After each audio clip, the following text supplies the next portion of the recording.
KNR news కి స్వాగతం. ముందుగా ముఖ్యాంశాలు. హనుమాన్ విజయోత్సవ కమిటీ ఆధ్వర్యంలో నిర్వహించిన భారీ bike rally.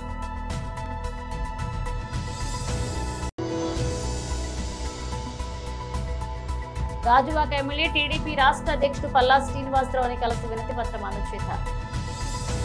Shri Hanuman Jayanti bike rally ప్రారంభించారు. మాజీ MLC PVN Madhav, KNR Prasadula Srinivas, గంధం వెంకటరావు. హనుమాన్ జయంతి సందర్భంగా హనుమాన్ విజయోత్సవ కమిటీ ఆధ్వర్యంలో నిర్వహించిన భారీ బైక్ ర్యాలీ గాజువాక వంటిల్లు కూడలుండి కార్యక్రమ కన్వీనర్ కరణంరెడ్డి నరసింగారావు ఆధ్వర్యంలో ప్రారంభమైంది. ముఖ్య అతిథిగా పాల్గొన్నారు బీజేపీ మాజీ ఎమ్మెల్సీ పివిఎన్ మాధవ్, టీడీపీ నాయకులు ప్రసాదుల శ్రీనివాస్, జనసేన నాయకులు గంధం వెంకటరావు జెండా ఊపి ప్రారంభించారు. ఈ సందర్భంగా వారు మాట్లాడుతూ లోక కళ్యాణార్థం ప్రతి ఏటా నిర్వహించే హనుమాన్ శోభయాత్ర 10,000 మంది భక్తులతో బీచ్ రోడ్ పార్కు హోటల్ నుండి ఆర్కే బీచ్ కాళీమాత ఆలయం వరకు మేళతాళాలతో పండగ వాతావరణంలో కొనసాగిందన్నారు. విశాఖ నలుమూలల నుంచి భక్తులు తరలివచ్చారన్నారు. గాజువాక ప్రాంతంలో ఉన్న హిందువులంతా పాల్గొన్నారన్నారు.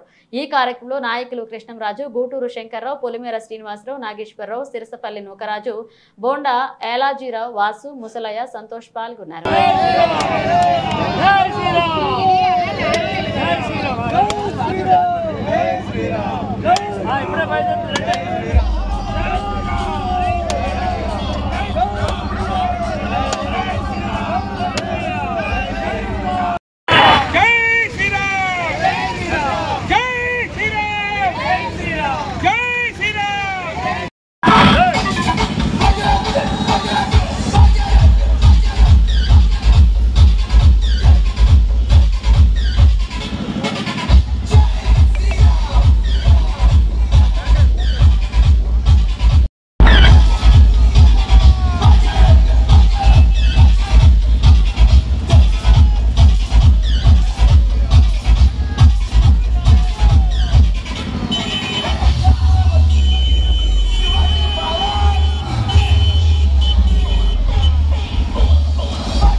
రేపు 4 గంటలకి లంకావారి గ్రౌండ్ లో హిందూ జై శ్రీరామ్, రామ లక్ష్మణ జానకి, రామ లక్ష్మణ జానకి, రామ లక్ష్మణ జానకి, జై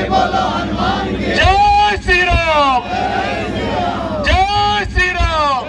ఈరోజు శ్రీ హనుమాన్ జయంతి సందర్భంగా శ్రీ హనుమాన్ విజయోత్సవ కమిటీ ఆధ్వర్యంలో విశాఖపట్నం జిల్లాలో హనుమాన్ బైక్ ర్యాలీ మరియు శోభాయాత్ర జరుగుతుంది. అందులో భాగంగా గాజువాక వంటిని కూడా నుంచి 1000 మంది బైకులతో 10 కార్లతో ఈ యొక్క బైక్ ర్యాలీ ప్రారంభమవుతుంది.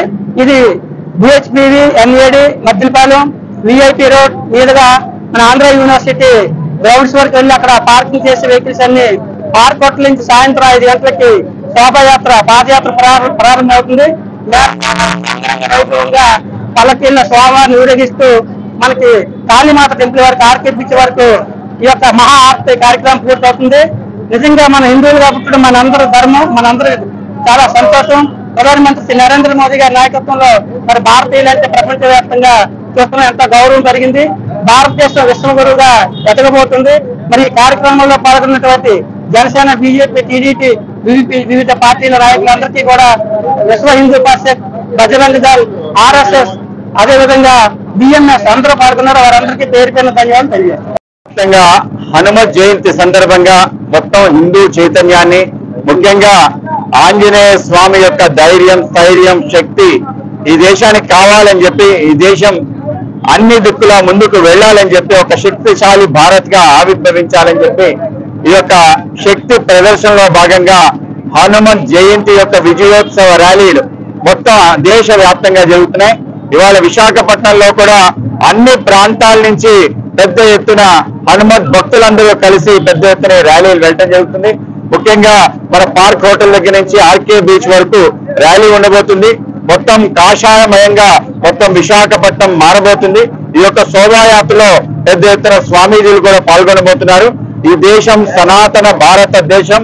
ఈ దేశానికి అస్తిత్వాన్ని కల్పించిన ఏదైతే ఋషి ముని వారసత్వం ఉందో దాన్ని పునర్జీవనం చేయాలని చెప్పి, ఈ దేశం మూలాలు ఏవైతున్నాయో వాటిని మరింత పటిష్టం చేయాలని చెప్పి గత అనేక సంవత్సరాలు బట్టి ఈ యొక్క హనుమత్ జయంతి కార్యక్రమాన్ని చేస్తున్నాం.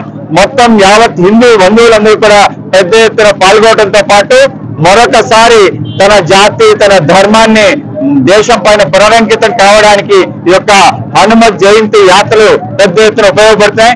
గాజువాక ప్రాంతంలో కూడా పెద్ద ఎత్తున పార్టీలకు అతీతంగా అందరూ కూడా ఈ యొక్క యాత్రలో పాల్గొంటారు. ఈ యాత్రని దిగ్విజయం చేయాల్సిందిగా ప్రజలందరినీ కూడా మేము కోరుకుంటాం. ఈ నెల 16వ తేదీన చేపట్టబోయే నిరవధిక సమ్మెలో కాంట్రాక్ట్ కార్మికులందరూ పాల్గొని సమ్మెను విజయవంతం చేయాలని ఉక్కు అఖిలపక్ష కాంట్రాక్ట్ కార్మిక సంఘాలు పిలుపునిచ్చి మేరకు గాజువాక ఎమ్మెల్యే టీడీపీ రాష్ట్ర అధ్యక్షుడు పల్లా శ్రీనివాసరావుని కలిసి వినతి పత్రం అందజేశారు. ఈ సందర్భంగా ఉక్కు అఖిలపక్ష కాంట్రాక్ట్ కార్మిక సంఘాల నాయకులు మాట్లాడుతూ తొలగించిన 1503 మంది కాంట్రాక్ట్ కార్మికులను వెంటనే విధుల్లోకి తీసుకోవాలని, మెడికల్ టెస్టుల పేరిట కార్మికుల తొలగింపు ఆపాలని డిమాండ్ చేశారు. నేటి నుండి ఏ కాంట్రాక్ట్ కార్మికుని ఉద్యోగం నుండి తొలగించరాదు అని, అలాగే ఉక్కు నిర్వాసితులకు శాశ్వత ఉపాధి కల్పించాలన్నారు. విశాఖ ఉక్కులో ప్రముఖ పాత్ర పోషిస్తున్న కాంట్రాక్ట్ కార్మికులను తొలగించి యూనియన్లను బలహీనపరిచి ప్లాంట్ ప్రైవేట్ పరం చేయాలని చూస్తున్నారు అన్నారు. ఇక కాంట్రాక్ట్ కార్మికులందరం కలిసి పోరాడితేనే విజయం సాధించగలమన్నారు. ఈ కార్యక్రమంలో మంత్రి రవి, నమ్మి రమణ, వంశీ, కృష్ణ, జి శ్రీనివాసరావు, కోన రమణ పాల్గొన్నారు.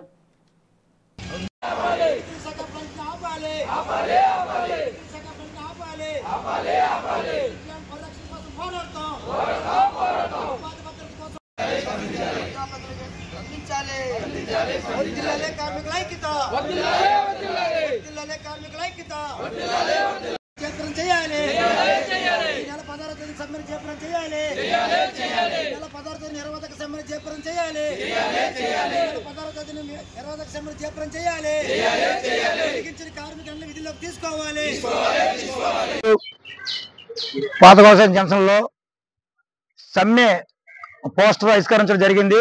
అలాగే మన స్థానిక ఎమ్మెల్యే గారు ఆఫీస్కి వెళ్ళి లెటర్ కూడా ఇవ్వడం జరిగింది. ఈ నెల 16వ తేదీని నిరవధిక సమ్మె సుమారుగా 14,000 మంది కాంట్రాక్ట్ కార్మికులు సమ్మె బాట పడుతున్నారు. ఒక్క కార్మికుడు కూడా 16వ తేదీని విధులు బహిష్కరించి అందరూ గేట్ల వద్దే ఉంటారనేసి కార్మిక సంఘాలుగా పిలిపించడం జరిగింది. ఈ యొక్క సమ్మె కాంట్రాక్ట్ కార్మికులు అనేది తొలగించిన దాని విధానాన్ని వెంటనే వెనక్కి తీసుకొని తొలగించిన కార్మికులందరినీ విధుల్లోకి తీసుకోవాలి. అలాగే మెడికల్ చెకప్ వెంటనే ఆపాలి. ఇక్కడ భూములు త్యాగం చేసిన నిర్వాసితులు కూడా చూడకుండా కూడా పీకేయడం జరుగుతుంది. ఇక్కడ స్థానికంగా ఎప్పటి నుంచో 25-30 సంవత్సరాల పనిచేసిన కార్మికులు కూడా ఇట్లాంటి లెటర్లు ఇవ్వకుండా కూడా నోటీసులు ఇవ్వకుండా కూడా తొలగించడం జరుగుతుంది. దీన్ని దెబ్బదెబ్బలుగా మన ఆలోచనతో కూడా మీటింగ్ చేయడం జరిగింది. అలాగే సీఎం గాంధీ గారితో కూడా మీటింగ్లు జరిగాయి. ఇంత మీటింగ్లు జరిగినా వాళ్ళు మాత్రం తొలగించుకుంటూ పోతున్నారు. దీనికి వ్యతిరేకంగా అఖిలపక్ష కార్మిక సంఘాలుగా 16వ తేదీ నుంచి నిరవధిక సమ్మె, ఒక కార్మికుడు తొలగించమనేసి మెడికల్ శాఖ ఆపమని చెప్పే వరకు ఈ పోరాటం, ఈ సమ్మె కంటిన్యూస్ అవుతుంది. ఆ తర్వాత గాజువాకలో కానీ కలెక్టర్ ఆఫీస్ లో కానీ రకరకాల కార్యక్రమాన్ని అఖిలపక్షంగా నిర్ణయం చేసుకున్నాం. దీనికి ప్రధానంగా స్టీల్ ప్లాంట్ యాజమాన్యము, ఇక్కడ ఉన్న కూటమి ప్రభుత్వం అనేసి ఈ పోరాటానికి ప్రధాన కారణం అనేసి కూడా మేము కార్మిక సంఘాలకు అనుకుంటున్నాం. దయచేసి ఇప్పటికైనా ఇక్కడ ఉన్న కూటమి ప్రభుత్వం కానీ వెంటనే కల చేసుకొని ఈ యొక్క సమ్మెను ఆపి మా యొక్క న్యాయమైన ఉపాధి సమస్యని పరిష్కరిస్తారనేసి కార్మిక సంఘాలుగా డిమాండ్ చేస్తాం. పాతగాజువాక జంక్షన్ లో పోస్టల్ ఆవిష్కరణ చేయడం జరిగింది. అదేవిధంగా స్టీల్ ప్లాంట్ పరిరక్షణ కోసం కాంట్రాక్ట్ కార్మిక సంఘాలు ఎక్కని గుమ్మం లేదు, తొక్కని గడపలేదు అన్నట్టుగా ప్రతి ఒక్క నాయకుడిని కలవడం జరుగుతుంది. ప్రతి ఒక్కరికి మా యొక్క బాధ సాధలు చెప్పడం జరుగుతుంది.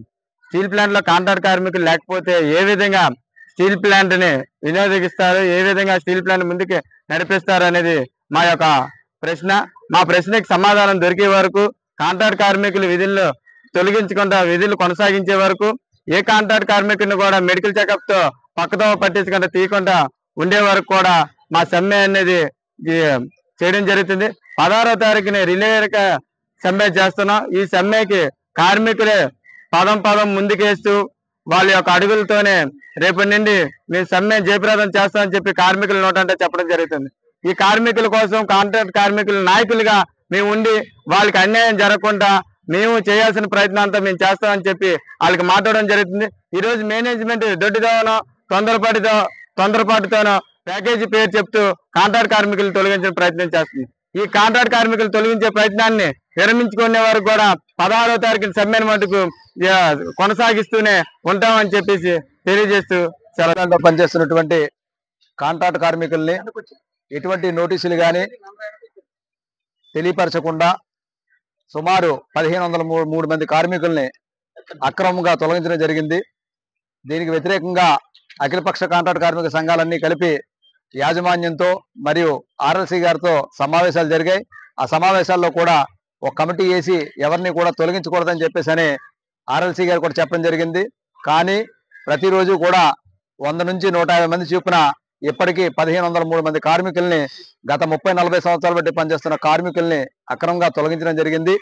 దానికి అనుగుణంగానే ఈ నెల 16వ తారీఖు నుంచి నిరవధిక సమ్మె చేయాలని చెప్పేసి అని స్టీల్ ప్లాంట్ లో పనిచేస్తున్నటువంటి 16,000 మంది కాంట్రాక్ట్ కార్మికులు 16వ తారీఖు ఉదయం ఏ షిఫ్ట్ నుంచి నిరవధిక సమ్మె చేయాలని చెప్పి నిర్ణయించుకోవడం జరిగింది.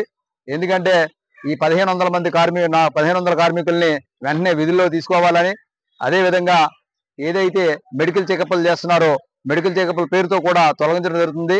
వారిని కూడా మెడికల్ చెకప్లు కూడా ఎటువంటి లేకుండా విధుల్లోకి తీసుకోవాలని చెప్పేసి అని ఈ నిరవధిక సమ్మెకి వెళ్ళడం జరుగుతుంది. అదేవిధంగా 15వ తారీఖున కూడా ఆర్ఎల్సీ గారి సమావేశం ఉంది. ఆ సమావేశంలో కూడా క్లియర్ గా మేము చెప్పడం జరుగుతుంది. ఎందుకంటే 16వ తారీఖు నుంచి కాంట్రాక్ట్ కార్మికులందరూ కూడా యథావిధిగా నిరవధిక సమ్మెలో పాల్గొంటున్నాం. ఈ సమస్య పరిష్కారం అయ్యేదాకా ఏ ఒక్క కార్మికుని కూడా తొలగించకూడదని చెప్పేసి అని అఖిలపక్ష కాంట్రాక్ట్ కార్మిక సంఘాలుగా మేము విజ్ఞప్తి చేస్తున్నాం. దాంతోపాటు తొలగించిన ఎవరైతే కార్మికులు ఉన్నారో వాళ్ళందరూ కూడా యథావిధిగా విధుల్లో తీసుకోవాలని చెప్పేసి అని డిమాండ్ చేస్తున్నాం. లేని పక్షంలో 16వ తారీఖు నుంచి జరిగే నిరవధిక సమ్మెకు కాంట్రాక్ట్ కార్మికులందరూ కూడా ఐక్యంగా ఉండి మన సమస్య పరిష్కారం అయ్యేదాకా కూడా ఈ సమ్మె కొనసాగుతుందని చెప్పేసి అని అఖిలపక్ష కాంట్రాక్ట్ కార్మిక సంఘాలుగా విజ్ఞప్తి చేస్తున్నాం. బులెటిన్ ముగించే ముందు హెడ్లైన్స్ మరోసారి. హనుమాన్ విజయోత్సవ కమిటీ యాత్రలో నిర్వహించిన భారీ బైక్ ర్యాలీ.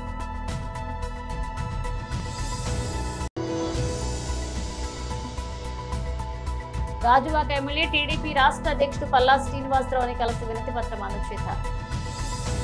ఇవి బులెటిన్ అప్డేట్స్. మరిన్ని అప్డేట్స్ మళ్ళీ కలుద్దాం.